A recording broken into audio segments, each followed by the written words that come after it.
திருவாரூரில் வயதான தம்பதியினரிடம் நம்பிக்கை மோசடியில் ஈடுபட்டு 28 லட்சம் ரூபாயை கையாடல் செய்த அஞ்சலக உதவியாளரை போலீசார் கைது செய்தனர். திருவாரூர் மாவட்டம் நீடாமங்கலம் பூவனூர் பகுதியைச் சேர்ந்தவர் நீலமேகம்.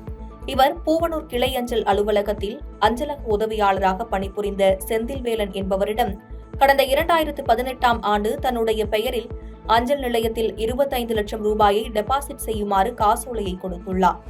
இந்த நிலையில் நீலமேகம் கொடுத்த பணத்தில் 2,50,000 ரூபாயை மட்டும் டெபாசிட் செய்த செந்தில்வேலன் மீதமுள்ள 22,50,000 ரூபாயை நம்பிக்கை மோசடி செய்து கையாடல் செய்துள்ளார்.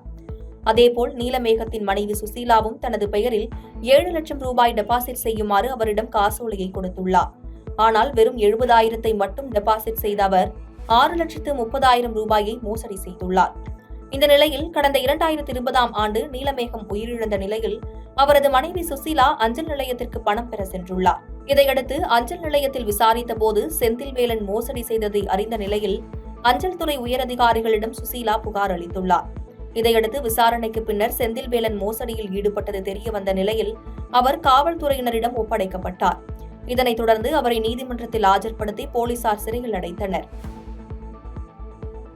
பாதகம் செய்பவரை கண்டால் நாம் பயங்கொள்ளலாகாது பாப்பா, மோதி மிதித்து விடு பாப்பா, அவர் முகத்தில் உமிழ்ந்து விடு பாப்பா. அண்மை செய்திகளை உடனுக்குடன் தெரிந்து கொள்ள இணைந்திருங்கள் இயம்நாடு தொலைக்காட்சியுடன்.